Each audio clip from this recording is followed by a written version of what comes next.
Good evening, everybody, and welcome to our third of 3 sessions of Back to the Basics, Holy Times. Tonight, we are looking at the spring holidays. Yes, Gary has a question. There's one person there. Everybody knows each other. This is a small group, but there's one person I don't know. And we just want to say hello to, what's her name? Jacqueline. Oh, Jackie, do you want to introduce yourself?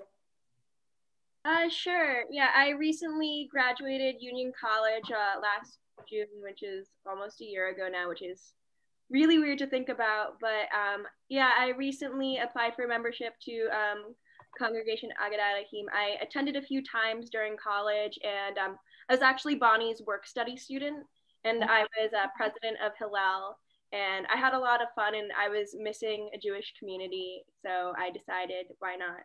Welcome. Welcome. Nice to meet you. Yeah, we're glad you chose us. Gary, I appreciate you you saying that, because if we're not also doing getting to know you, then I think we're missing a huge opportunity. So Jackie also is taking my Sunday morning prayer book Hebrew class, and hopefully once things open up and everybody's been vaccinated, will join us in person for services. And anyway, yeah, so we're very happy to welcome you to this class. Great. And so, Marla has been joining us for Minyan the whole time, so you've become a familiar face, Marla. But Marla's also a member. Marla joined as an associate member this year also. So yeah. Welcome. Thank you. So I actually am very I'm very active with the temple, sisterhood, with the women's groups. So I have the privilege of doing activities with the women's groups.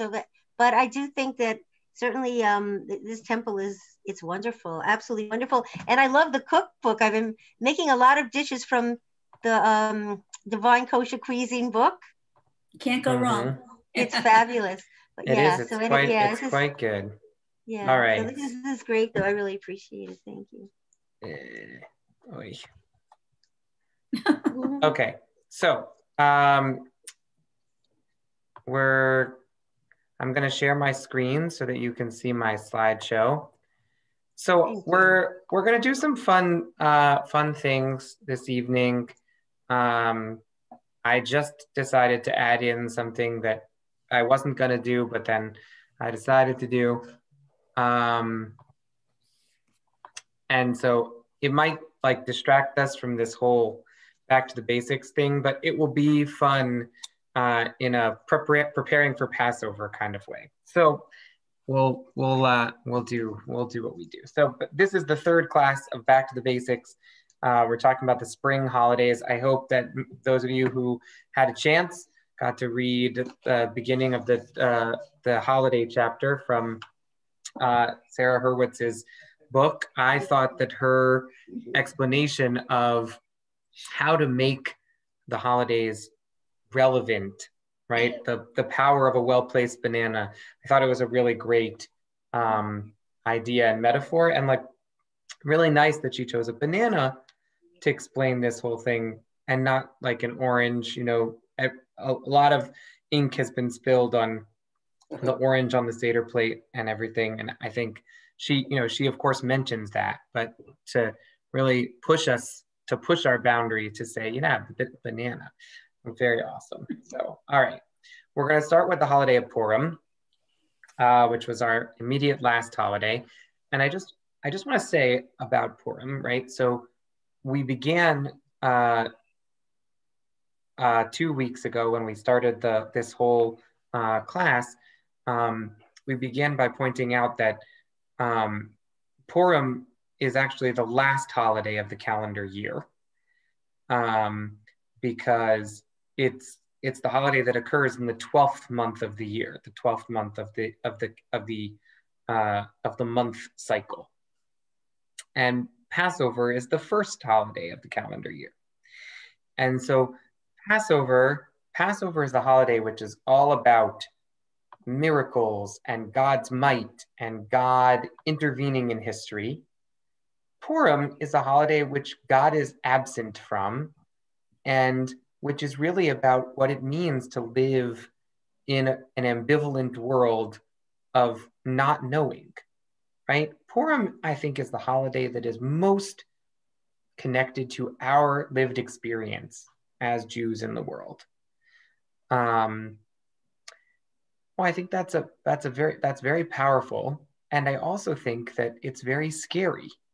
And one of the reasons why there's like an association of Purim with getting drunk is because it's hard to actually face the reality of living in a world filled with anxiety, filled with doubt, filled with the absence.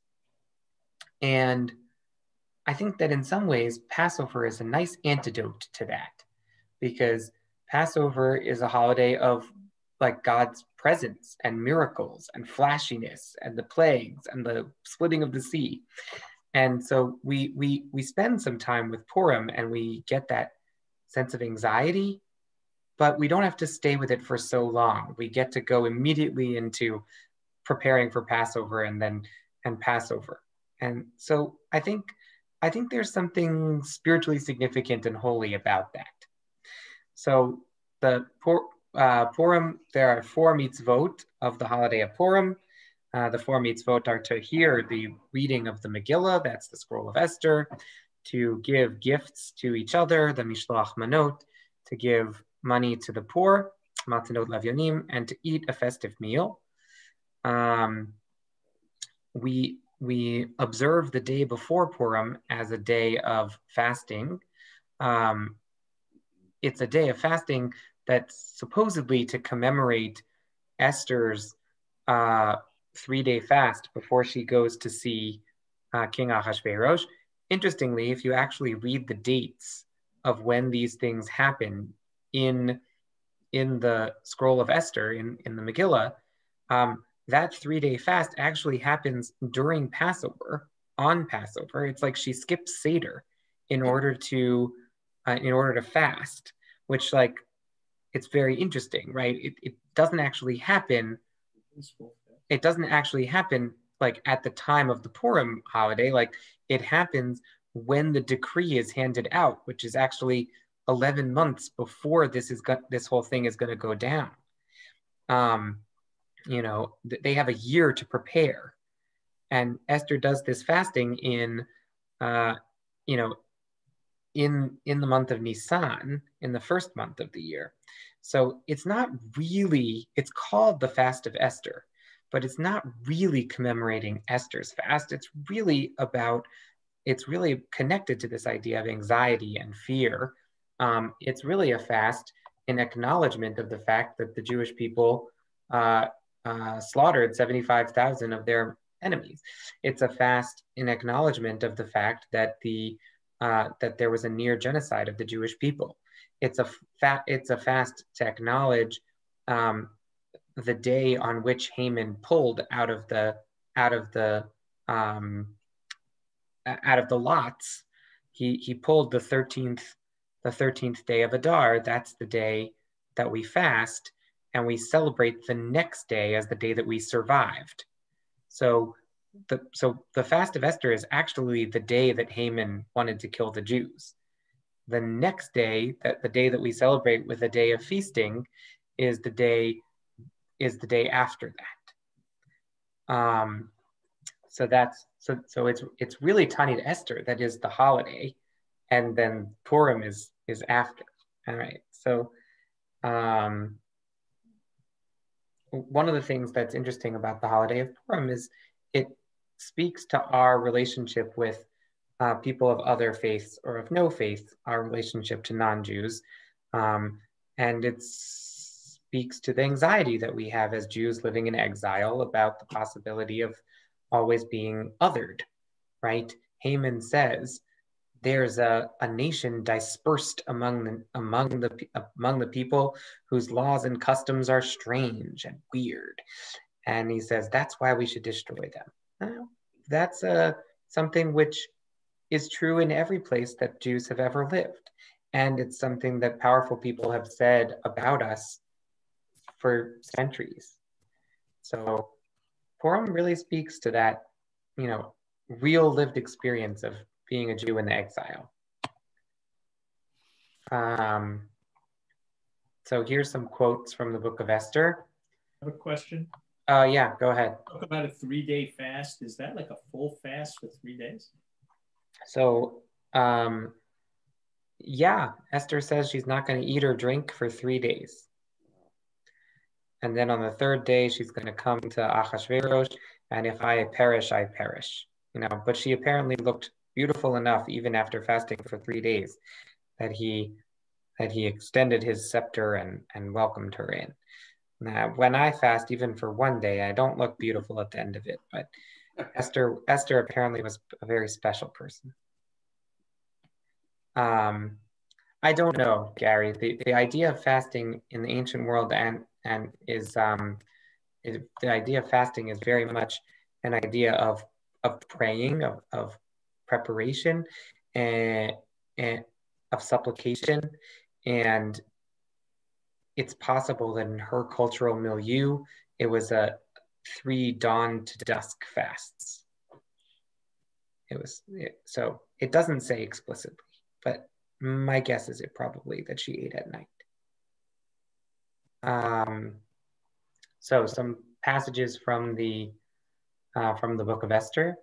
And they wrote in the name of King Ahasuerus and sealed it with the king's ring and sent letters on horseback that the king had granted the Jews that were in every city to gather themselves together and stand for their life, to destroy and slay and to cause to perish all of the forces of the people that would assault them. And the Jews smote their enemies with the stroke of the sword, with slaughter and destruction, and did what they would do unto them that hated them. And in Shushan, the Jews slew and destroyed 500 men, and the other Jews that were in the king's provinces gathered themselves together, and they slew 75,000. So, right, this is the part of the book that we tend to read quickly and don't think about so much, but is also part of this story, right? Haman sought to kill the Jews, but he failed. He would only, in a modern day court, have been guilty of, I don't know, plotting, guilty of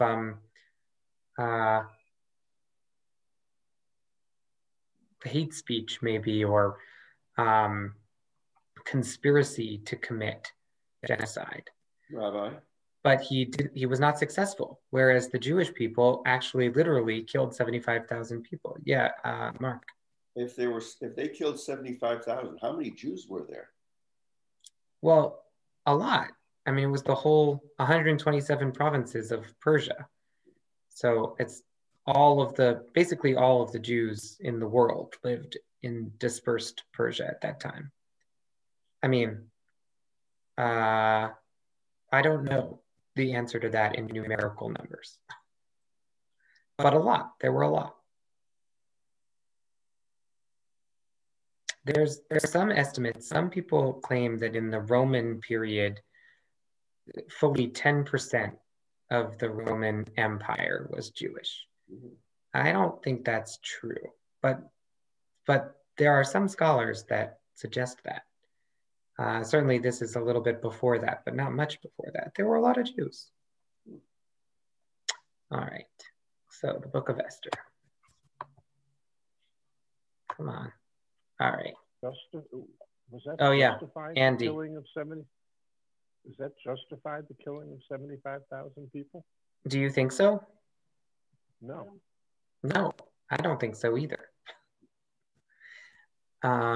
No, I don't think it's justified at all. I think that's, honestly, I think it's satire. I don't think it ever happened. I think that it's supposed to be a story about like a Jewish fantasy of Jewish power in a world of Jewish powerlessness, right? What would it be like if instead of constantly dying at the hands of our enemies, we actually fought back? I think that's what Purim is written by somebody who had a fantasy of killing all the bad guys. But I don't think that it actually happened. There's certainly there's no historical record of a slaughter of non-Jews by Jews in the Persian period. And 75,000, I think, is just designed to be like a really large number. It's supposed to be like, oh my God, that's so many. In fact, the king said, like, if here in Shushan they killed 500, how many do you think they killed in the whole province? And then sure enough, the reports come in and we get the number 75,000. Oh my God. No, I don't think it really happened. But I also think that the whole story is a story about Jewish power and Jewish powerlessness and what it means to live as an exilic people, as a minority. And that's part of why Purim is a holiday which is so relevant today. Especially what's going on in the Asian community. Yeah. It's so easy for a community to be othered and for hate to spread. And we as Jews have to stand up and say, that's completely unacceptable. Hatred against Asian Americans and Asian and Pacific Islanders is abhorrent and against everything that we believe in. Yeah. It seems that everybody's getting a taste of Black Lives Matter. Yeah. I was just gonna say, like, can I say something, please? Sure. Thank you. Just everyone's unique. I shouldn't say, like, people are people, I understand, but everyone is unique. I mean, so they shouldn't stereotype. Well, whatever. Yeah, we believe that everybody is made in the image of God. All right, so let's move to the story of Passover. So Passover celebrates the Exodus story. We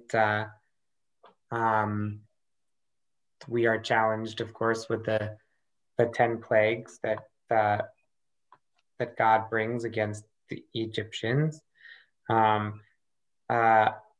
And Passover also refers to this sacrifice called the Pesach offering, which we've been reading about in our liturgical cycle, right? If you go to Exodus chapter 12, right, on the first day of the month of Nisan, God describes, don't forget to take a lamb, watch over it, and slaughter it on the 14th of Nisan, and spread the blood on the doorposts. And spreading the blood on the doorposts, we still mark that by putting mezuzahs on our doorposts, is supposed to protect the Jewish people from the death of the firstborn. All right. Well, what must it have been like to do the Passover sacrifice? So I had the opportunity to attend a Passover sacrifice. And the way that happened is when I was living in Israel, there are some sects, not all Jewish people were rabbinic Jewish people. There are some sects of Jews that did not accept rabbinic Judaism and that stayed sort of separate, and they're considered separate religions, but they were originally sects of the Jewish people. There's one called the Samaritans. The Samaritans have a version of our Bible that's called the Samaritan Bible. It's very, very, very, very similar to ours. There are just some words and some things that are different. And there are the Karaites. The Karaites consider themselves to be people who practice the written Torah, but not the oral Torah. People who reject the idea of the transmission of the oral Torah from Moses at Sinai, and only accept the authority of the written Torah. But so the Samaritans, they calculate their calendar a little differently from the way that the Rabbinite Jews do. And So they actually celebrated in the year that I was there in Israel, they celebrated their Passover a few days before our Passover. And so I took a bus out to Samaria, to the Shomron, to their home, and watched their Passover sacrifice. And I brought a little explanation of that I wrote up at the time, and some pictures, which I just thought, you know, this is something that you probably haven't seen before, and let's look at it. So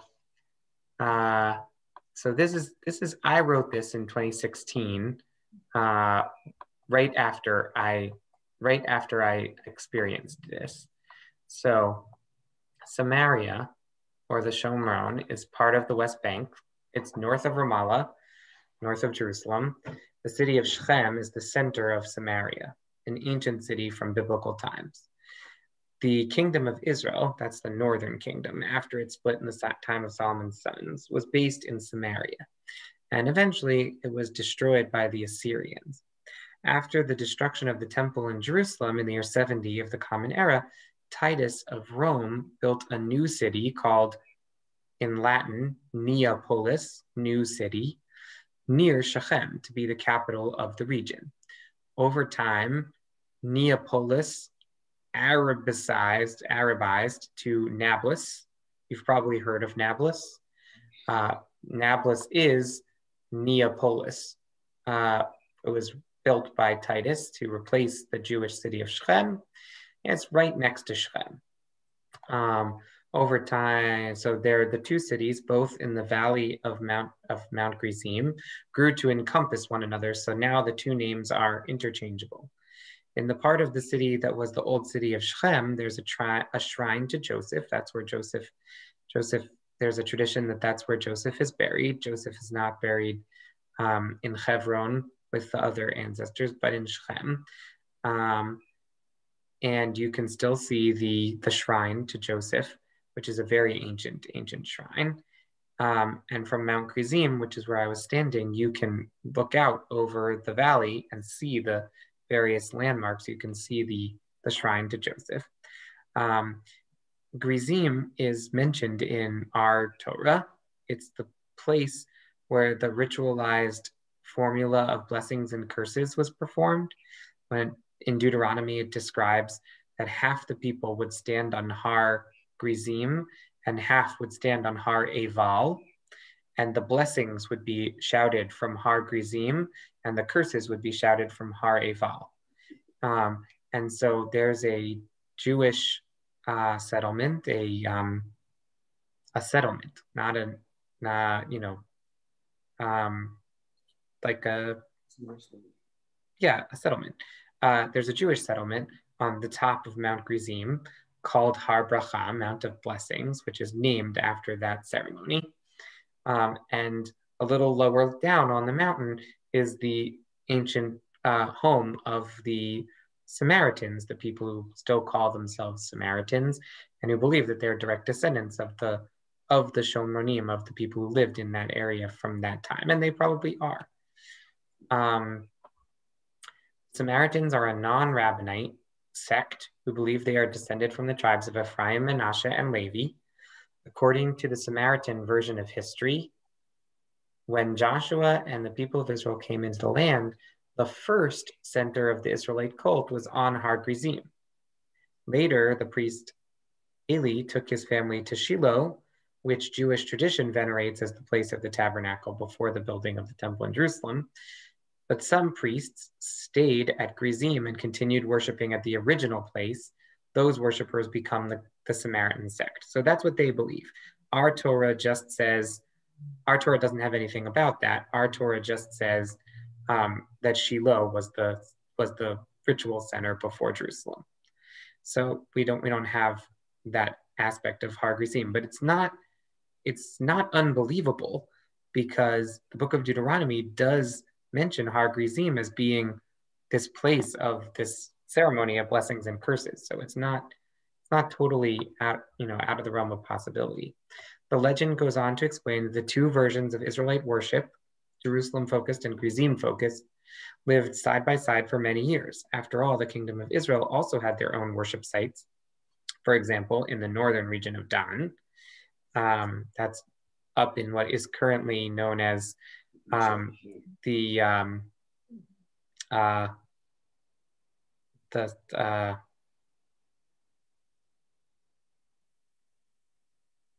totally just blanked. But the north of Israel, that part that we took from Syria in 67, it'll come to me. Golan. The Golan. Yeah, Dan is in the Golan and southern Syria. So that region also was part of the northern kingdom of Israel. And they also had, the kingdom of Israel had some Jewish temples up there, which you can actually go see. If you go to the Golan Heights, you can go visit some of these old temples. I have been there. It is cool. When the Assyrians destroyed the northern kingdom of Israel, it created a power vacuum in Samaria that led to an increase of power of the Samaritans, a resulting increase of tensions with the Jerusalem-focused Israelites. That we know is actually true. The Christian Bible, for example, contains, oh yeah, I did in fact write that. We know from other accounts of history and from the Christian Bible and from the Talmud that there were periods of more and less getting along with the Samaritans. Some versions of the story say that the Israelites were preferred by Greece, but the Samaritans by Rome. It is clear that just as the Israelite kingdom of Judea was persecuted and destroyed by Rome, the Samaritan community was persecuted and destroyed a few hundred years later by the Byzantine Empire. Today, there are about 800 Samaritans in the world. 800. And they live half in Holon, near Tel Aviv. Those ones that live in Holon speak Hebrew, go to Israeli schools, they serve in the army. And half live on Har Gerizim, near Shechem. They speak Arabic, go to Palestinian schools. Though since 1967, they are also considered Israeli citizens, but they're Israeli citizens who live in the West Bank. It's a very interesting and double existence, but there are only about 400 of them. To this day, the entire Samaritan community observes the 3 pilgrimage festivals described in the Torah, Passover, Shavuot, and Sukkot. By the whole community goes to Har Gerizim to do the pilgrimage all together. So it's their whole community. It's like an extended family. It's like a family reunion with 800 people, and they actually literally ascend the mountain to do their sacrifice 3 times a year. Yeah, Henry. So how are they, how is their particular sect, how does it operate? If there's no rabbi to lead them, do they have a leader? How do they? Yeah, I mean, they have their own priests. They have their own structure. They're not Jewish. They're an Israelite sect that has lasted to this day. And who declares Jewish means like today, Jewish means rabbinic Jews, rabbinites.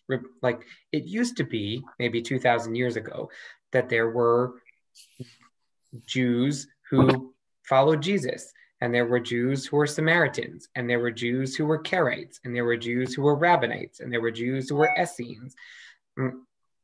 All basically, everybody except for rabbinic Jews are no longer considered Jewish. Rabbinic Judaism is what it means to be a Jew. And these other folks are sort of connected sects. Christianity originally was a sect of Judaism. It's a very successful sect of Judaism that has become much, much bigger than Jews. But and it did that in part by having a universalist message that required them to go out and convert everybody, whereas we did not have that. Right, the Samaritans, like us, also don't have a universalist message. They have a particularist message. It's about the Samaritans, but they don't consider themselves Jewish either. They consider themselves Samaritan. They're a different religion, even though they started out as like a sister sect or whatever. Also, if history had gone differently and the temple hadn't been destroyed, right? Or say the temple had been destroyed, but the Sadducee sect of Judaism had prevailed over the Rabbinite sect. So then we might be a small group of people who continue to go to Jerusalem to offer sacrifices, right? The rabbinic Judaism says, oh, now that the temple has been destroyed, we can't offer sacrifices, so we have to innovate by having prayer services and synagogues and studying Torah. But you could imagine, like, if somebody else had been more powerful politically at that exact moment, you could imagine it going a different direction, and rabbinic Judaism would have been much, much smaller or died out altogether, and some other form of Judaism might have been ascendant. So it's hard to know exactly, what could have happened. It's always good to be kind to animals, Marla. You're not going to like this next part because it's not about being kind to animals. It's about using them for ritual worship. All right, so we arrived at the mountain an hour before the festivity, before their Passover sacrifice was going to begin. And we went to look over Shechem to see the shrine to Joseph and to see Mount Ebal. Then we arrived at the site of the sacrifice. As we waited, many Samaritans dressed all in white. There were also Samaritan priests in brightly colored robes, but most of the community was dressed in white. And they passed us by, carrying and dragging large sheep with them. The site was shaped like an L. The long part of the L, described from the top to the place where it joins the bottom leg, contained 6 deep fire pits, a bier that we later learned was the altar, and a trough in the ground flanked by a blue metal arbor lined with hooks. In the bottom leg, there were many chairs set up for the prayers included in the ritual. At 6:30, all the men who were to slaughter the sheep lined up on either side of the trough with the sheep between their legs so the animal could not move. Many other folks sat on the chairs at the bottom leg of the L, and at 6:45, they began to pray, chanting in an ancient Hebrew Aramaic. And I could catch some of the words, but most of it was hard to understand. They weren't chanting in Arabic. They were chanting in Proto-Hebrew or Aramaic or something. After a half hour of chanting, everything got really loud and grew to a crescendo, and all at once, the folks at the trough raised their knives and slaughtered the sheep. From where we were standing, we could not see very well, so we followed some other people into a nearby house and went on the roof where we could see everything perfectly. We watched them for a long time as they hung the sheep on the hooks on the blue scaffolding and skinned them and removed their fatty parts, exactly what it's described in our Torah, to burn on the altar. And they put all of the fatty parts on the altar and they prepared them for roasting. And they finished with a sheep. Other people would come and put the animals on wooden spits, and they brought them over the fire pits for the final cleaning and the roasting. Women and men were all together at the site. Though the men were doing the actual slaughter, it seemed more egalitarian than I imagined it would be. We left before they began to eat the sacrifice, but I saw some people with matzah and maror, so they too eat the Passover sacrifice with the bitter herbs on the matzah, exactly as it's described in the Torah. In some ways, it was very informal, like not everyone was chanting during the prayers. People were milling about and greeting each other, and in some ways, it was very archaic and foreign. The truth is, I felt like I had been transported back in time and was able to glimpse what the temple in Jerusalem might have been like on Passover 2,000 years ago. It was really, really cool. And here are some pictures. So you can see, in this picture, you can see the fire pits. And here is a man standing over the sheep that he just killed. And you can see them putting them on the spits and getting them ready to roast. And there you are. If these pictures make you uncomfortable, I would encourage you to think deeply about whether you should be eating meat at all. This is where meat comes from. They were living animals. And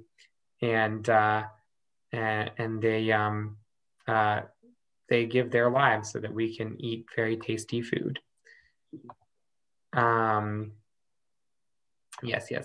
Marla is vegetarian. I get it. There's a mitzvah, of course, to partake in the Passover sacrifice.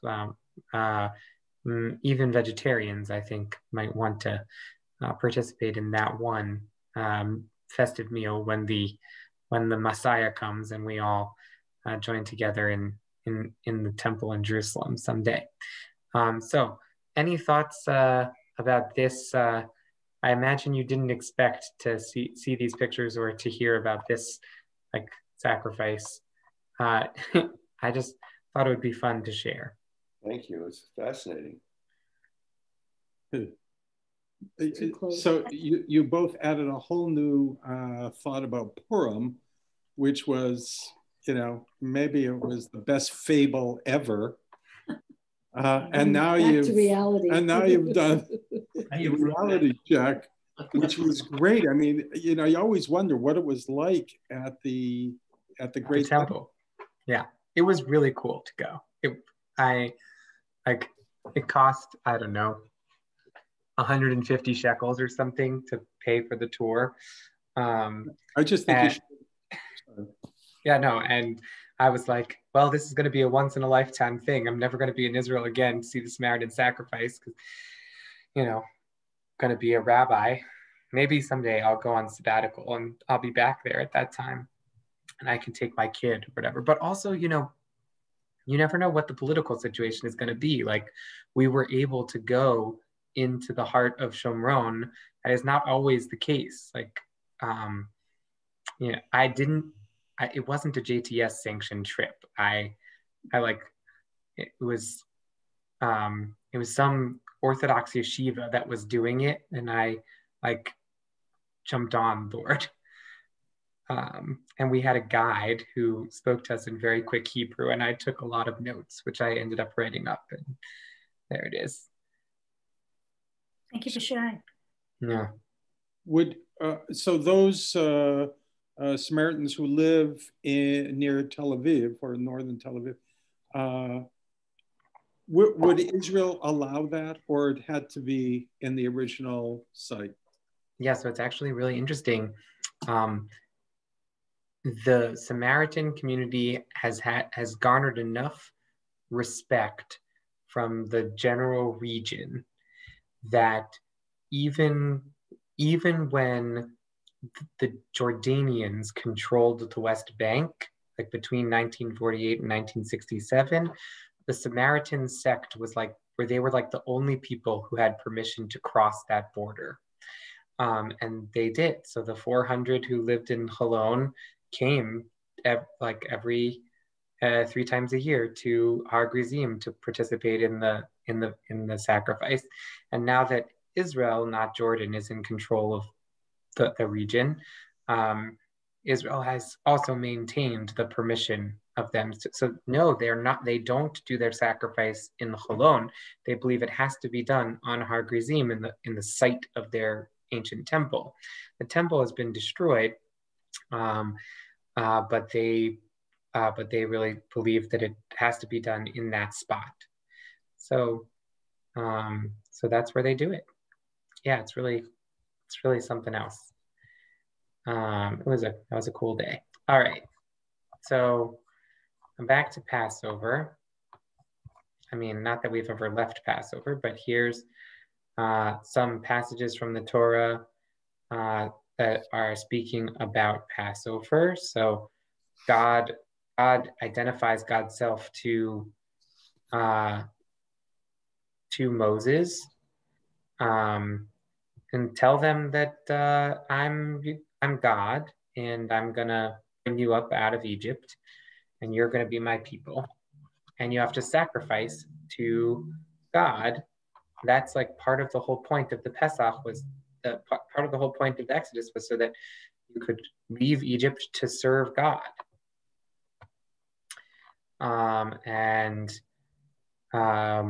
Moses, this is when God said to Moses that the firstborn are going to die.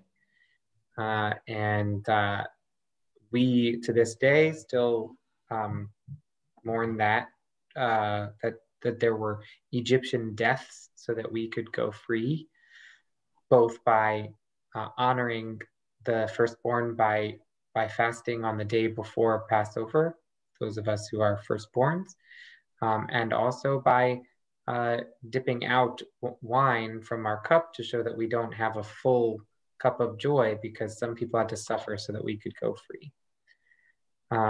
I already explained this about the 10th day and having the goat ready for the sacrifice. And why is it called Pesach? It's because Pesach literally means to pass over, to pass over you. Ufasachti aleichem. So God's going to see the blood on the doorpost and pass over so that God does not smite us. And that's why our holiday is called Passover. Pesach literally means to pass over. All right. How do we prepare for Passover? We get rid of all of our leavening. Now, leavening is anything that's made out of oats, wheat, barley, rye, and spelt that has come in contact with water or moisture, and that contact has lasted longer than 18 minutes. So in practical terms, what this means is that anything that is made out of oats, barley, wheat, rye, or spelt that does not have a kosher for Passover symbol is considered chametz. And anything that is made out of those 5 grains and does have a kosher for Passover symbol is acceptable for use on Passover. Those are the 5 grains. Those are also the only 5 grains that matzah can be made out of. So if you make matzah, you make it out of oat flour, wheat flour, barley flour, rye flour, or spelt flour. Matzah has to be made within 18 minutes from the moment the water touches the flour, and it only has 2 ingredients, flour and water. And the idea is that it should not rise. It does not have any yeast or rising agent. It is a flat bread. In ancient times, it's likely that it's a flat bread that was not stiff like a cracker like we have. It's likely that it was a soft flat bread, more like a pita or a laffa bread. In fact, there are some Jews, Syrian Jews, who continue to make their matzah soft to this day. One time, my parents bought some. It was marked kosher for Passover, and it was like a pita. It was floppy, and they served it at Seder. And afterwards, we all felt like it was too much like chametz. They shouldn't. But in fact, it's very likely that in ancient times, when the Torah describes these ugot matzot, these flat cakes of matzah, they were probably like laffa, like big flat bread that you could wrap meat up in. Is pita leavened? Pita is leavened, and also pita has other ingredients in it other than flour and water. I have to say, I like the flavor of matzah. I especially like it on Passover. I do not mind matzah. This Syrian bread that was flat and floppy, it was a very inferior version of pita or of laffa, because it didn't have any of the added ingredients that make pita or laffa like good tasting. It was like flour and water, but instead of having like a cracker texture, it had like a pita texture. So it wasn't very appetizing. So how does egg matzah become kosher for Passover? It's not. Egg matzah is only kosher for Passover for, well, let me restate. Sephardim do eat matzah ashira, or egg matzah on Passover. But Ashkenazim, the strong Ashkenazi custom is to only eat egg matzah if you are physically unable to eat real matzah. Otherwise, it's not kosher for Passover for you. So if you're very old or sick, or you don't have teeth, and the only way you're going to have an experience of matzah is by eating egg matzah, then you should eat the egg matzah. But if you have any other choice, and you are of Ashkenazi Jewish descent, you should not eat egg matzah on Passover. Unrelated question, a little bit. Lafa and falafel. When you have a lafa falafel, lafa and pita, is there a big difference? Well, it's bigger. Huh? It's bigger. It's bigger. That's the difference, the size? Mm-hmm. Well, I mean, lafa also tastes different from pita, but yes, in Israel, if you're or in New York or whatever, you're deciding between pita falafel or a lafa falafel, you're deciding on the size of sandwich that you want to have. The lafa one, even a half of a lafa is bigger than your standard pita. Oh, and it's so much better. Yes, I don't disagree with that. And it's so much more fattening. But technically they're the same. Okay. Yeah, I mean, I think they taste different. They're like made a little different. Pita is thicker. Pita is thicker, lafa is thinner. But yeah, anyway, yeah, the lafa is a much bigger, rounder thing. All right. So you clean your house from any chametz, any leavening, or you empower your rabbi to sell it to a person of another faith on your behalf. We do a special ceremony where we search for chametz. This year we do the search for chametz on Thursday night, even though Passover doesn't start till Saturday night, because you can't do it with a candle and a feather and a spoon on Friday night, because you can't light a candle once it's Shabbat. So I already talked about the fast of the firstborn. On Passover, it's customary to read the Megillah, Song of Songs. So the scroll, there are 5 scrolls, 5 Megillot. The most famous one, of course, is Megillat Esther, the scroll of Esther, which we commonly just call the Megillah, the scroll. But there are 5 of them. And we read one on each of several major holidays, one on each of Passover, Shavuot, and Sukkot. And then we read the one on Purim, and we read one on Tisha B'Av, the 9th of Av. So we talked about Tisha B'Av last week and about reading the Book of Lamentations. And we talked about the Scroll of Esther. We talked about reading Ecclesiastes, Kohelet on Sukkot. And so the last 2 of the Megillot are Song of Songs, Shir HaShirim, which we read on Passover, and Ruth, Megillat Ruth, which we read on Shavuot. So here's the order of the Passover Seder and a Seder plate. And so the Passover Seder, the word Seder means order, and it has 15 steps, which are considered symbolic of the 15 steps that were leading up to the temple in the Jewish temple in the ancient period.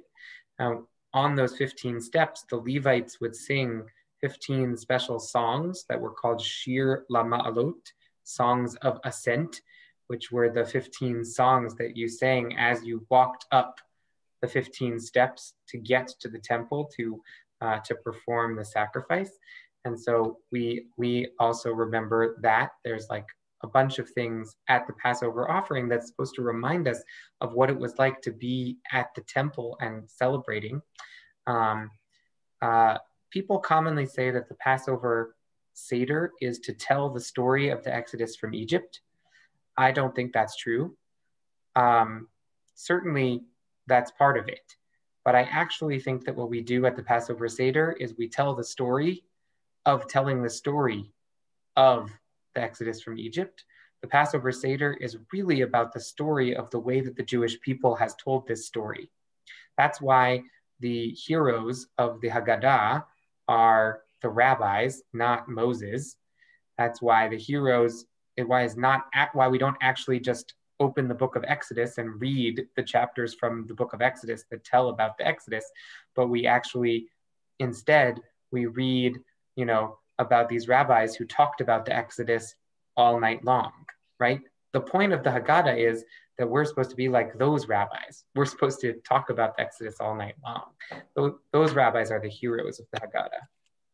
So we talked about this a little bit, but the korech, the Hillel sandwich that we eat, you know, we like take 2 hard pieces of matzah and try to put some like romaine or endive lettuce between them and some charoset and pretend that we're eating the Passover sacrifice. That's not what we're talking about here, right? This was a roasted lamb, which you shared in this holy barbecue with God and with your family, right? God ate the fatty parts that we don't eat, and we ate the tasty, delicious meat parts.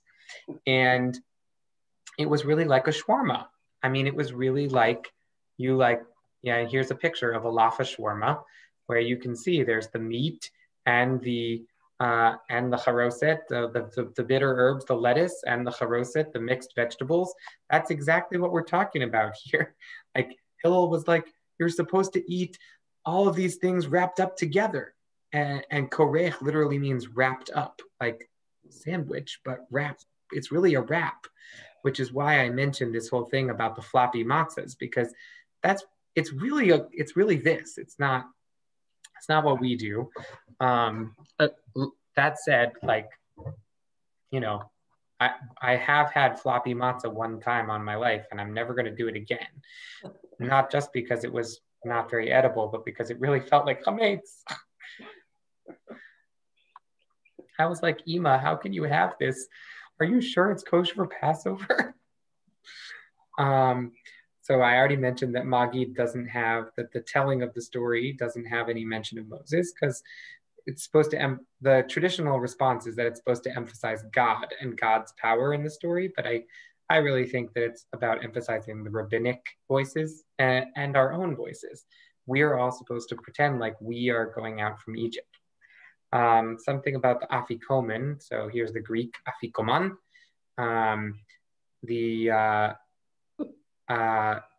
Originally, the law was do not do an afikomen after your Seder. What was an afikomen? Not like leftover piece of matzah. Afikomen was an after party that, like, the Greek word means after party, and it was very common after a symposium to have after parties. Then the Seder is set up like a Greek symposium. Like you're supposed to be lying on your side, right? Reclining. Why do we recline the Seder? It's supposed to be like we're free, but it's not just being free. It's like being like a free Roman citizen who is able to recline on a low couch and have other people bring him everything, you know? Like that's the idea of the Seder, is to be like this paragon of freedom, like to be a philosopher king, to be a person who is just able to just talk about the idea of freedom all night. And then, you know, a Greek symposium was often followed by all of these after parties. And the whole point of the Seder night is that you're not supposed to go from house to house having after parties, because it's supposed to be like this very scary night where God could be on the street killing, you know, the firstborn of the Egyptians. So you're supposed to like do Seder and then go to sleep. And so originally, like, don't have an afikomen, but then later rabbis didn't know Greek and they didn't know what afikomen meant. So they invented what afikomen meant, and they decided it must have meant, oh, this like, don't eat anything after you eat the last piece of matzah. But that's not really what it meant. And now we've got like modern critical scholars who are like, see, you got it wrong, but we still practice it the way we practice it, even though we know that they got it wrong. Yes, so there were 4 questions, 4 cups of wine, Passover. All right. Any questions about Passover? Yeah. Rabbi, is there a significance to the number 4? Because there's also 4 sons. There's probably some other examples of 4 too. Mm-hmm. Yeah, there are 4 phrases of redemption. There are 4 names of the Passover, like 4 names of the holiday. There are 4 mothers. 4 are the mothers. 3 are the fathers. two are the tablet that Moses brought. Yeah, there are a lot of significant fours on Passover. The best explanation that I've ever heard about the fours, was given by Rabbi Jonathan Sacks, who said, there are all of these fours in the Haggadah, but they all actually point to a missing fifth. So there are 4 cups of wine that are really 5 cups of wine. The 5th cup, of course, being the cup of Elijah that we pour, but we don't drink, right? There are 4 verses that we quote from Deuteronomy to explain the Passover Seder. Those start Arami, Oved Avi, Vayered Mitzrayma, those 4 verses. But actually, if you read that passage from Deuteronomy, it's actually 5 verses long. The 5th verse is about entering into the land of Israel. We leave that one out of the Passover Haggadah. There are 4 phrases of redemption: V'hotzeti, v'hitzalti, v'ga'alti, v'lakachti. God took us out of Egypt. God redeemed us. God took us to Hotzeti, v'hitzalti. God saved us. God redeemed us, and God took us to be God's people. But actually, there's a 5th verb in that verse, which we just leave out, which is veheveti. God brings us into the land. And so each one of the missing fifths, Rabbi Sacks teaches, the 4 children, but the 5th child is the child who is not at the Seder anymore. Each of the missing fifths points to a need for redemption. Each one is, so Passover is the festival of redemption, but it's in some ways the festival of incomplete redemption. That is to say, yes, we were redeemed from Egypt, but we don't have the complete redemption. We're still left with the brokenness of the world. That's why when we split the yachatz, when we split the matzah at the beginning, we take the bigger part and leave it for the future, because the bigger redemption is coming in the future. And that's why Elijah comes at the end of the Seder, because Elijah is the prophet that heralds redemption. So each of the fours has a missing 5th, and the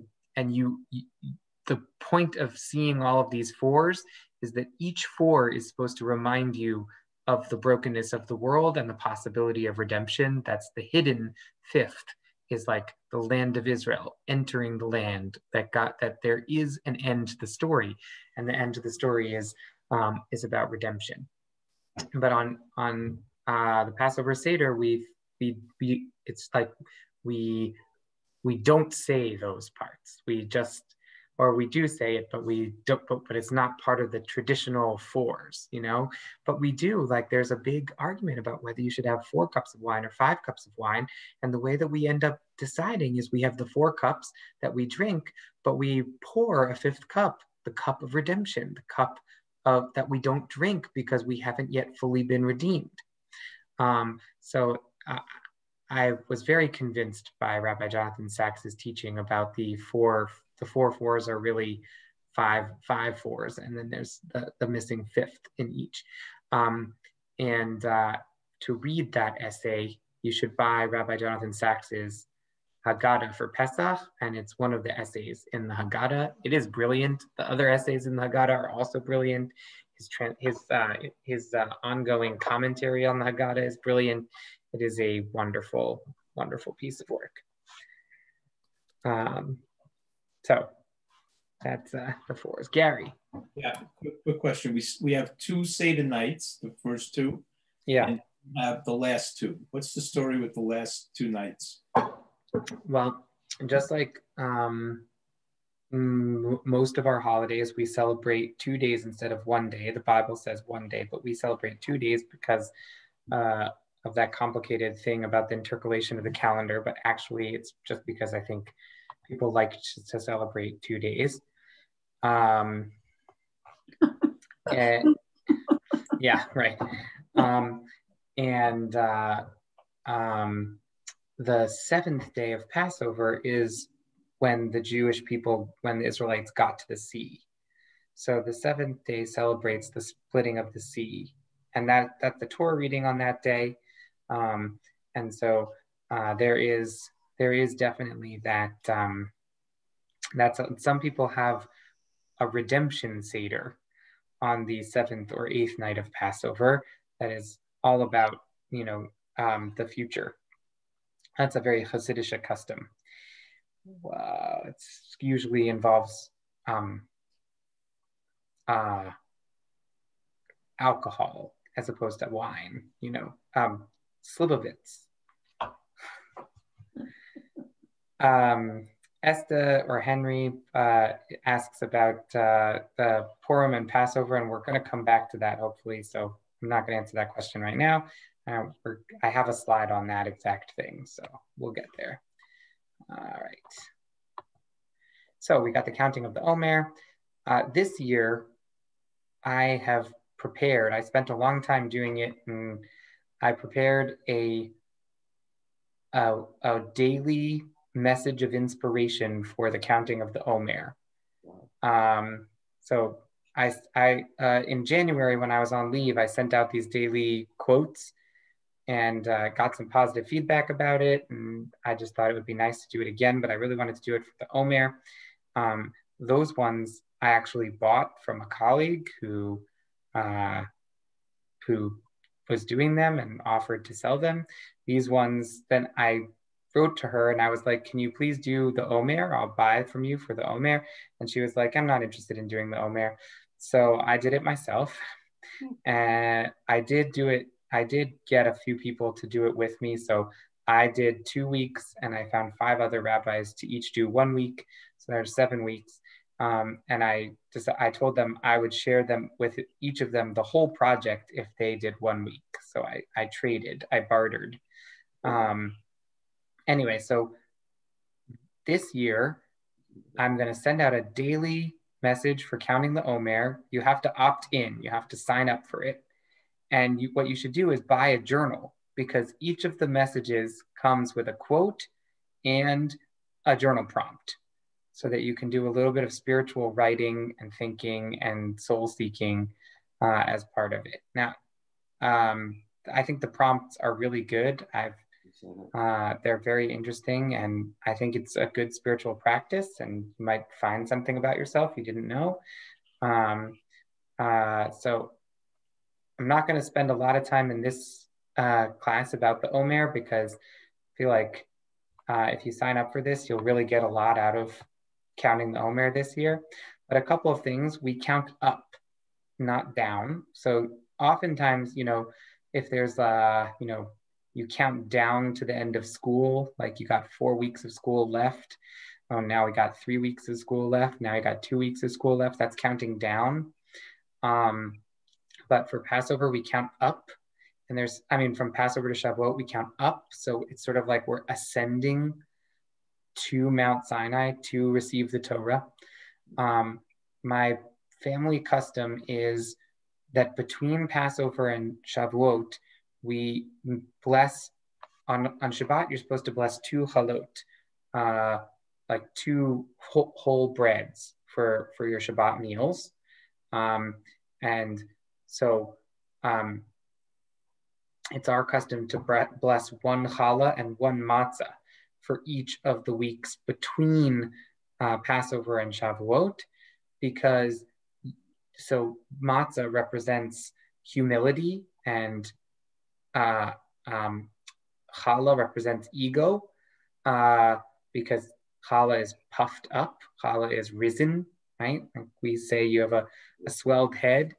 That's about having ego.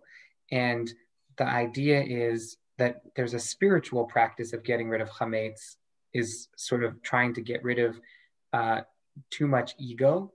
But we don't want to get rid of ego all the time. Like we eat chametz during the year. It's okay to have ego, right? It's okay to have ambitions, to have a drive, to have goals, to have vision. Those things are good. It's too much of them is bad, but it's good to have drive. But we acknowledge that you have to have drive within the boundaries of mitzvah, of commandedness, of relationship with God, of covenant, right? Shavuot is the holiday on which we get the Torah. Only with the Torah are we able to handle our own egos. So the symbolism of having one challah and one matzah is to say, this story isn't over yet until we finally get the Torah.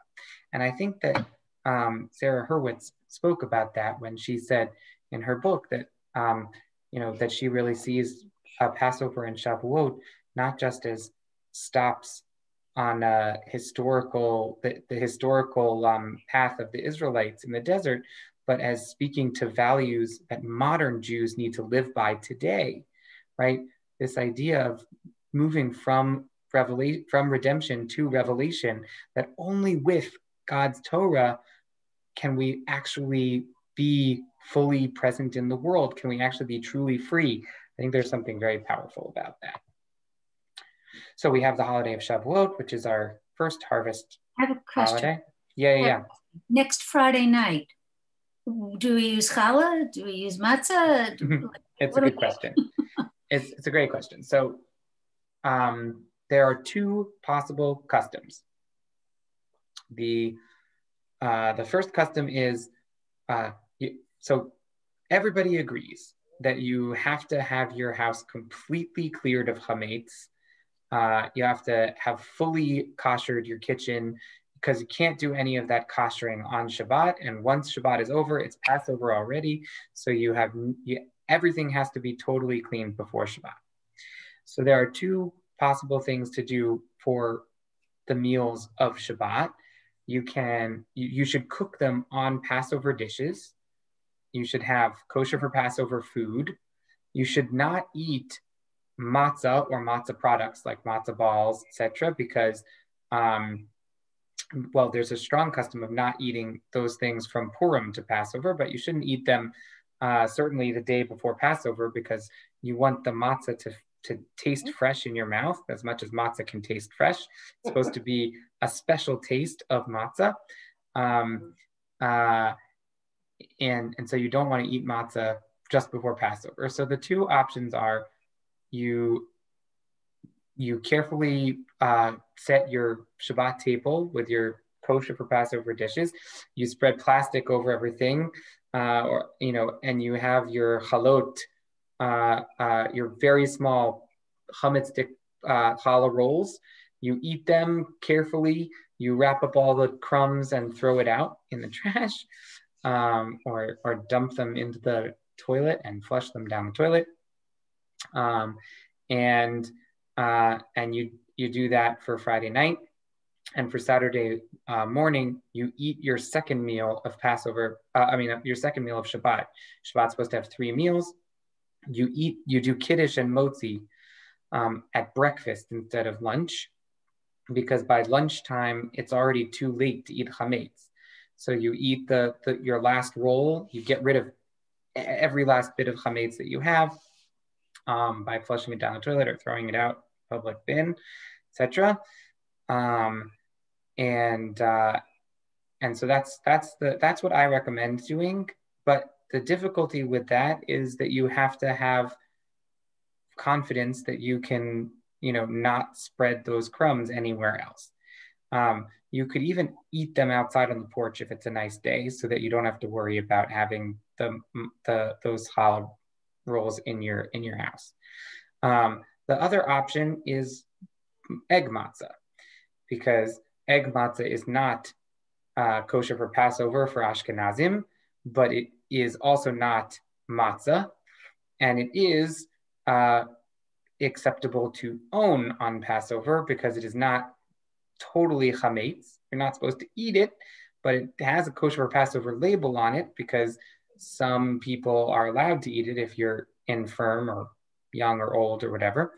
So even though Ashkenazi strong practice is to not eat egg matzah on Passover, on Erev Passover you can, and since it's not chametz, it doesn't make any crumbs, it's perfectly fine. Then you just have your egg matzah as your challahs for Passover. for that Shabbat. That is what Rabbi Roy Feldman recommends. Roy Feldman of Beth Abraham Jacob. I read his little pre-Passover guide, and he says, do this egg matzah thing. How I feel about it is egg matzah feels too much like matzah. And if I'm trying to be like saving matzah for the Seder, it feels too much like matzah to eat something that looks so much like matzah. But I will tell you this, egg matzah does not taste like matzah. It tastes like something else. It tastes like egg matzah. And so it doesn't taste like matzah. It's something different. It's a different animal. So if you're worried about crumbs, do the egg matzah thing. That's definitely, a lot of folks think that that's the best option. I will just add one more thing about this topic, which is Ashkenazi Jews do not eat certain things that look like the 5 grains I mentioned. On Passover, we call them kitniot, and it's customary not to eat them for Ashkenazi Jews. Those include rice, lentils, chickpeas, sesame, etc. Corn. All of those things are legumes, which, rice isn't a legume, but many of those things are legumes, and then there's rice. They are grains that are look-alike grains, and it's customary not to eat them on Passover for Ashkenazi Jews.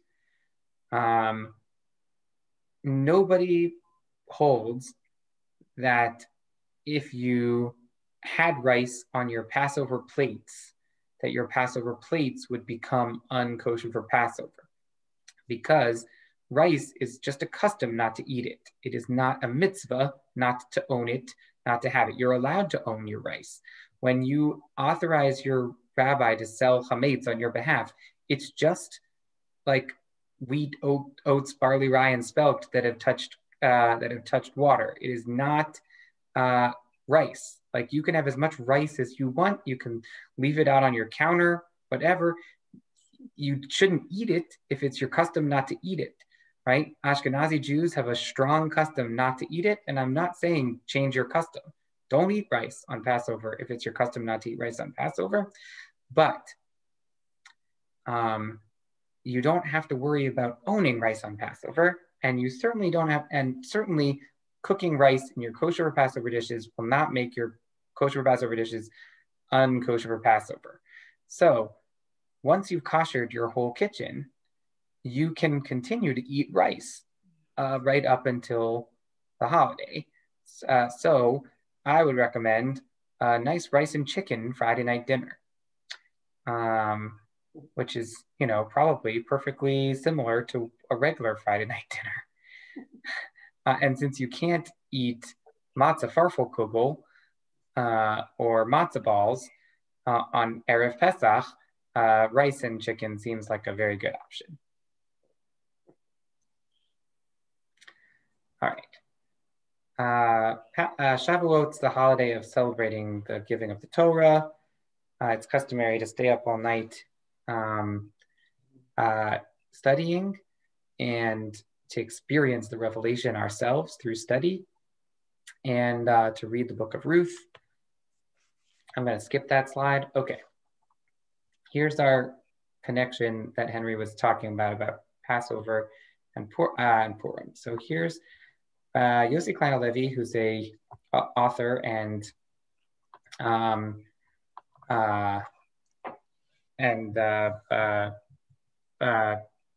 thinker in Israel.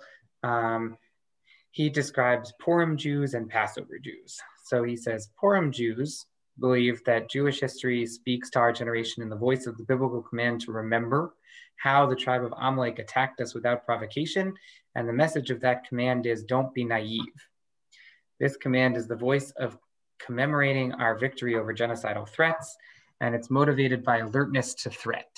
I'm sure that you know many Jews for whom this is the very motivating aspect of their Judaism, that being they're always out to get us. The anti-Semites happened in Germany, it happened in Spain, it's happening now. In international courts, always against Israel. I'm not.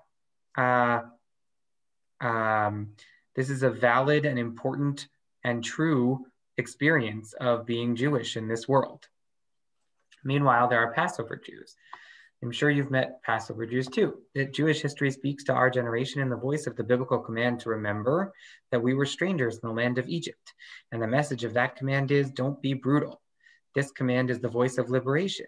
It is motivated by empathy with the oppressed. This is the people who stand with the signs that say, standing up to tyrants since Pharaoh. These are the people who are, in the streets, protesting against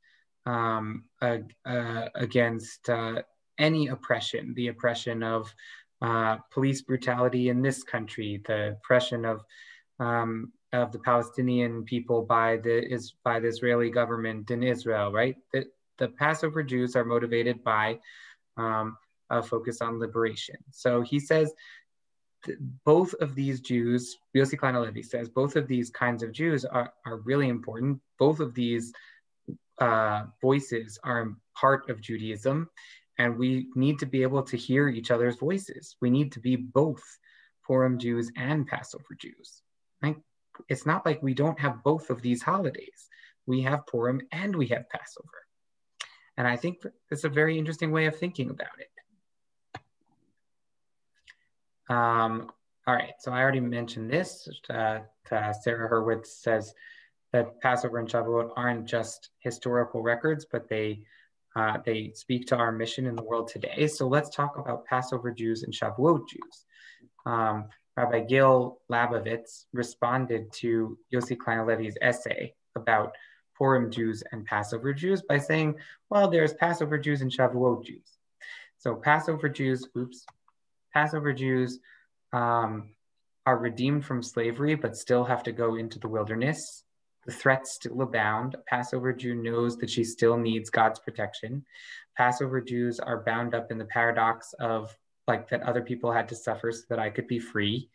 Passover Jews are still having PTSD. They still know trauma, but they're, celebrating the overthrow of their own traumatic experience. Whereas Shavuot Jews have arrived in the land of Israel in relationship with God, in having received the Torah, right? In every sense of that word, Shavuot Jews have a land of their own. What threatens Shavuot Jews is complacency, smugness, self-congratulation.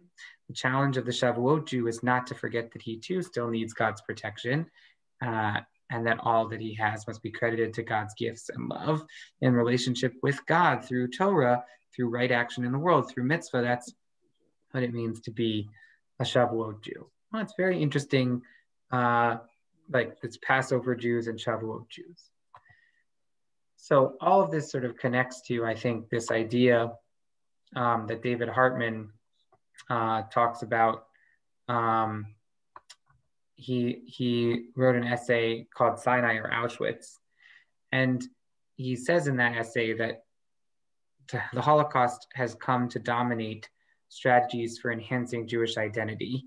And Hartman was really critical of the Holocaustization of Judaism. He said, you can't detract from the calamities of the Shoah, but the center of Jewish experience needs to be Sinai, not Auschwitz. Sinai is the blueprint for a living community which seeks to embody a practice in a world of justice, solidarity, and service. Dwelling on the indignities of the past will not renew our passion for a just life. Rather, the creation of a vibrant, future-oriented discourse must be the basis of our identity. Hartman loved teaching the passage in Maimonides, which addresses a seemingly ritualistic question: the candle of Hanukkah and the candle of Shabbat, which candle takes precedence? In Hartman's reading, this was a question of philosophy, not a question of ritual. Jewish people, which takes precedence, commemorating heroic wars and the defense of God and the Jewish people, or conserving Shalom Bayit and the intimacy of a candlelit Shabbat dinner? Maimonides resoundingly subordinates Hanukkah to Shabbat, which to Hartman was a call to subordinate historical memory and messianic dreams for the joy of a Shabbat meal and the vibrancy of family life.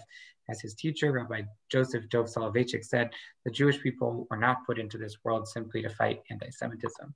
So it's not that fighting anti-Semitism is bad, right? We've got Purim. Purim is the holiday that is about what it means to live in a diaspora, in a state of anxiety where everybody could be out to get us at any time. And by the grace of people being at the right place at the right time, we might survive the genocide that people tried to enact against us, right? Esther was in the right place at the right time, happened to know the right people, and saved the Jewish people. But if we're only focused on that, then we miss the vibrancy of Jewish life, of Jewish living, of meaningful Judaism. That's part of why I really loved this book here all along, because I think that she really speaks to, like, what does it mean to live a meaningful, passionate Jewish life that's based in Sinai Judaism, not based in sort of a response to they hate us, so we should stay Jewish, right? We know that doesn't work, right? The millennials and Gen Z are not motivated by they hate us, so stay Jewish. And I think we have to present for all of us, for ourselves and for our children and grandchildren, a vision of Judaism that is vibrant and based on a sort of Sinai approach to Judaism. I think that Shavuot is a really good model for that. And, you know, Sarah Hurwitz mentions that she didn't even know about Shavuot until she was an adult and studying, right? And I think that's so emblematic and symbolic of like how we've lost the ability to transmit like the vibrancy of Jewish tradition to our people, because sometimes we get so caught up in the questions of Purim Jews versus Passover Jews that we miss the import of the Shavuot Jews. Yeah, Henry. So, how old is David Hartman? Do you know? He passed away in 2013 at the age of 81. So he was very forward thinking, because it seems that until the baby boomers and the pre-baby boomer generations have passed, and Gen Y and Gen Z are then the, you know, mature older people, this can't happen because there's too much going on with how we feel about World War II. Well, I don't think that that's totally wrong, but I also don't think it's totally right? I think, yeah, there's no question that y'all are, that we all, even I, right? I grew up in a house where like my great grandparents, all of them, all 8 great grandparents were born in this country. So I grew up, right? My daughter and son, right, are 6th generation Americans. They might be 7th generation Americans on some sides, right? My family has been here for a long time. I do not have family members who died in the Holocaust, not close family members. Extended family, yes, but not close. Yet, I grew up feeling like the Holocaust was a huge part of my Jewish identity, right? And this was my parents were not Gen 3 people, like 3rd generation from the Holocaust. My parents grew up just like I did as American Jews with Jewish grandparents. I mean, with American grandparents. But so the post-trauma and the inherited trauma that our society has and the Jewish community in general has from the Holocaust and from World War II that has lasted into the next generation and the following generation. It's true, we're still living with that. And you're absolutely right about that. But I don't think that it's impossible for folks to transcend that and to work with. I mean, look, like, I don't agree with all of Bernie Sanders' politics, but he's definitely a Passover Jew, right? Like, Bernie Sanders is a guy who seems very motivated, not by they're out to get us, like we've got to do something about it, right? In fact, in some ways, he seems very naive about that. But, right, but his politics are a politics of, right, ending oppression. That's a very Jewish idea. He says that it comes from from his Jewish identity, right? Joe Lieberman, right, is a politician. I don't agree with everything that he says, but he's definitely a Purim Jew, right? But both of those people are from the same generation, right? And Hartman, I think, was a Shavuot Jew, also from the same generation. So it's not, I don't think it's, you know, I think we have to speak a language that is meaningful to us wherever we are in our journey. Yeah, Mark. That's one of the reasons I want all my grandchildren to read the book, because it's a very positive message of Judaism that obviously she didn't have from Hebrew school. My grandkids didn't get it from Hebrew school. And I think it's a message that makes Judaism very relevant and very positive. And it really was a pleasure to read that book. More like the Sinai show. Yeah, I appreciate that. Thank you. That's why I was reading it, and as I was reading it, I was like, oh, everybody has to read this book. We got to buy it for everybody. And I really do. I think that she presents a vision of Judaism that speaks a modern language that doesn't minimize the trauma of the Holocaust, but provides a reason for being Jewish, like, you know, meaning, spirituality, and a deeper connection to life through Judaism. Like, we want to be Jewish because we want to have a deeper, meaningful life. I agree with that. That's what I want too. All right, so we're done with our program, but we have reached our time boundary. But I did want to mention these contemporary holidays. Now, I do feel like by talking about these ideas of the Purim and the Passover and the Shavuot, we've already laid the groundwork for understanding like why these holidays are so perfectly placed in the spring. Now, they didn't have to be, right? Like, there was a move to have Holocaust Remembrance Day be on Kristallnacht and not on the day of the Warsaw Ghetto Uprising, right? But they put it on the day of the Warsaw Ghetto Uprising because first of all, they wanted to connect Holocaust Remembrance Day to also those who fought against the Nazis. They wanted to be about Holocaust Remembrance and Heroism Day. That's the full name of it in Hebrew. Yom HaShoah v'Hagvura, Yom HaZikaron LaShoah v'Hagvura, right? The day of remembrance for the Holocaust and the heroes, by which they mean the partisans and the ghetto uprising and everybody who fought back. And in all the different ways that you can fight back, including just living and surviving is also fighting back. But I think it's very powerful that Yom HaShoah happens during this period of the Omer when we're in this in-between state between Passover and Shavuot, right? Where we're still thinking about these ideas of the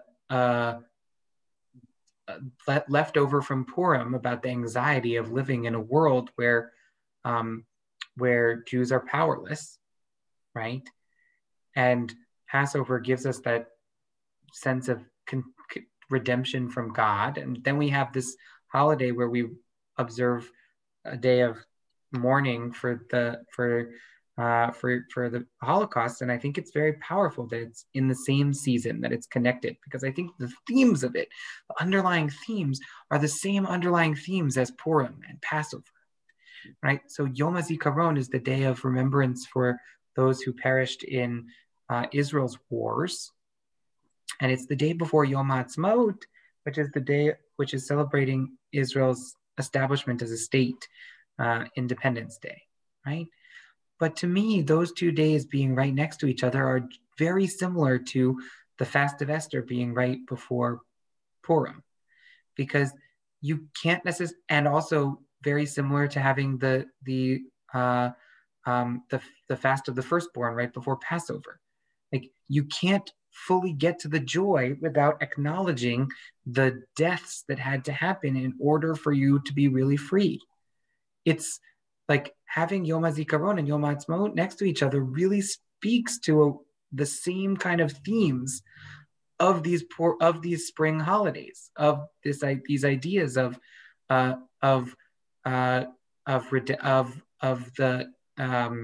challenge of and pain of redemption.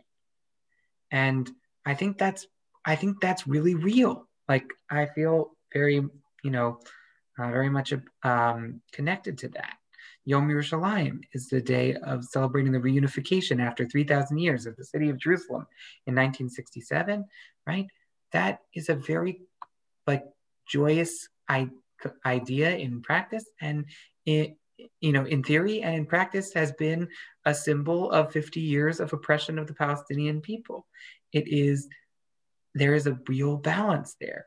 And I think part of the reason why I brought Yossi Klein Halevi's essay, which is very much about, if you go and read the essay, which you can easily find online, if you write in Yossi Klein Halevi, Purim Jews and Passover Jews, you'll find his essay. He writes about the Israeli left and the Israeli right and this issue of the Palestinians. And he says, right, that the issue of the Palestinians, it activates both kinds of Jews, both the Purim Jews and the Passover Jews, right? The Passover Jews are activated by the justice claim of the Palestinians, and the Purim Jews are activated by the violence that the Palestinian terrorists have shown against the Jewish people. It's a they're out to get us thing again. This issue is an activating issue for these different ways of thinking about Jewish identity. And I think that it's really, really fitting for these modern holidays, the Yoms, as I like to call them, to be in this period between Passover and Shavuot, which is this period of really thinking about what is redemption? What does it mean to be, what does it mean to be Jews who deal with the dangers of being in power, right? Purim is about Jewish powerlessness, but Yom HaAtzmaut is about Jewish power. What does it mean to have Jewish power? Can we activate that power in a just way? Or when Jews have power, do we just end up, slaughtering 75,000 people in a completely unjustified way, like Andy pointed out when we were talking about Purim, right? Are we scared of our own power? Absolutely, right? Yom HaAtzmaut is about that. Yom HaZikaron is about that. But it's the same ideas that we were struggling with in the Purim holiday. So to me, all of these spring holidays are all deeply connected thematically in a way where the fall holidays from Tisha B'Av through Sukkot are all connected thematically. And very much, this idea of exile and return. In the spring, it's exile and return is not the big conversation. In the spring, the question is redemption and revelation. What kind of Jew do we want to be? What does it mean to have power in the world?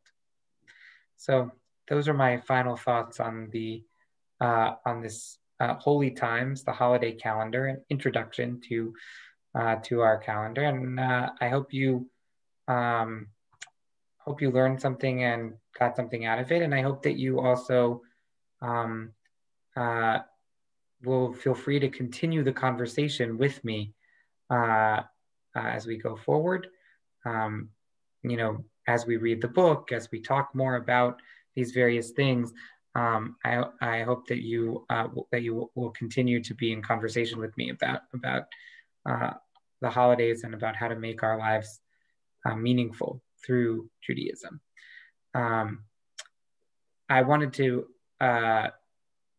close by reminding everybody that next week, next Thursday night, is the next installment in our Science and Judaism Scholars in Your Residence, which is a conversation with Richard Price, who wrote a book about science and Judaism, a very interesting book and a very interesting, should be a very interesting conversation. So I hope that everybody comes next week for that. In 2 weeks, we are engaging with modern Israel, also on our science and Judaism aspect, but specifically about science and technology and Israel as being a scientific innovator in the world. So that should be also really great. That will be in Chol Hamoed Pesach, 2 weeks from tonight.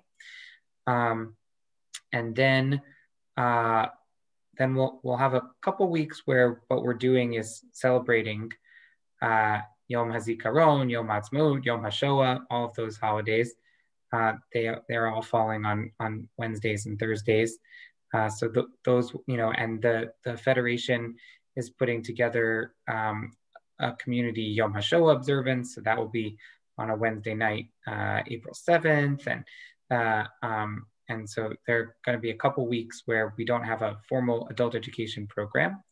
And then toward the end of April, mark your calendars for 2 community conversations about this book. The first, I think I'm leading them, but I'm going to enlist other folks to help me lead the conversations. I haven't gotten to that yet in my planning. Let's just get through Passover. But we're gonna have Thursday night, the 22nd of April, where we discuss the first half of this book. Then on Sunday night, the 25th of April, Sarah Hurwitz is coming to speak to us. So make sure to come to that. And then the following Thursday, we're going to have a wrap up where we talk about this book after having talked with Sarah Hurwitz, and we can process as a community what it was like to meet her and some things that she said, and we'll talk about the second half of the book. Then in May, just to preview the rest of our calendar, in May and June, we're transitioning to thinking about Jewish life cycle events. In the first couple weeks of May, we're going to be talking about mikvah, and we're bringing in some mikvah professionals from Mayim Chaim to do a couple of sessions about the use of immersion, ritual immersion, as a spiritual practice in the modern day. So that will be 2 mikvah-related sessions in early May, and we're going to be Bonnie Kramer is working with the Adult Ed Committee to bring a couple of sessions on the Torah of Aging, which is also a life cycle event. So that will be in late May. And then in June, I'm going to be teaching the next set of my Back to the Basics 3-session. So in November, I taught Shabbat, Kashrut, and Staka. This month, I taught, and you joined with me, as I taught the Holy Times, Introduction to the Hebrew Calendar, Fall Holidays and Spring Holidays. And then in June, I'm going to teach 3 sessions on the Jewish life cycle, birth, marriage, and death. Right. So, and we'll talk about those also in part using Sarah Hurwitz's book, although her chapter on life cycles really just talks about death and mourning. So we'll mostly use that. We'll mostly use that chapter in the third of our sessions.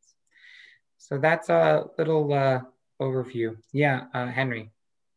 Is Sarah's discussion on the 25th open to other people? Yes, it is. It's open to the whole community, and we bought the books from the Open Door bookstore, and we told the Open Door bookstore that we were bringing Sarah Hurwitz in, and that they should buy a few extra copies, so that if people in our congregation wanted to share with other local people or other people from anywhere in the country, really, but specifically the local people might buy from the Open Door bookstore, we told them to stock a few extra copies so that people would be able to tell their friends to buy the book also, and to be able to prepare for her coming. So yes, do share. Do we have a class on Tuesday? No. Oh. No, I will not be here next week because I am taking my 6th and final week of family leave so that we can hopefully have Seder in our house. So yeah, contract says 6 weeks, and I took 5 right after Donna was born.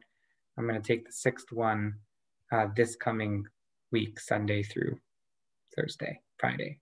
And then, so you will see me in Shul on Shabbat, this Shabbat, and next Shabbat, Erev Pesach. And I am leading a Seder for our community on Zoom on Sunday the 28th at 5:15 p.m. But I am not teaching on Tuesday. Thank you. Cool. Erev Tov. If I don't sell my chametz by tomorrow, you're still going to do it next week?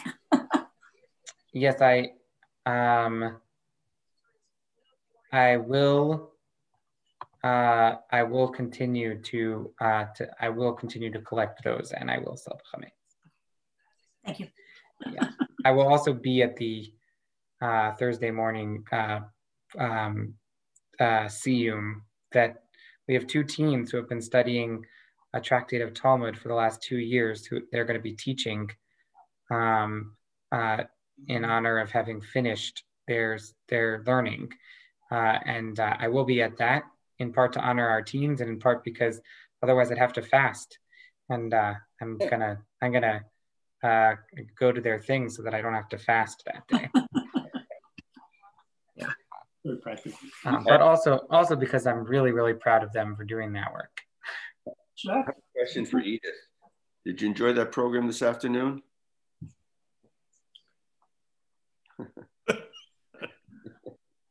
It was not what I expected, but it was a part of Israel I had not seen before. And we were the only ones from the community that were there.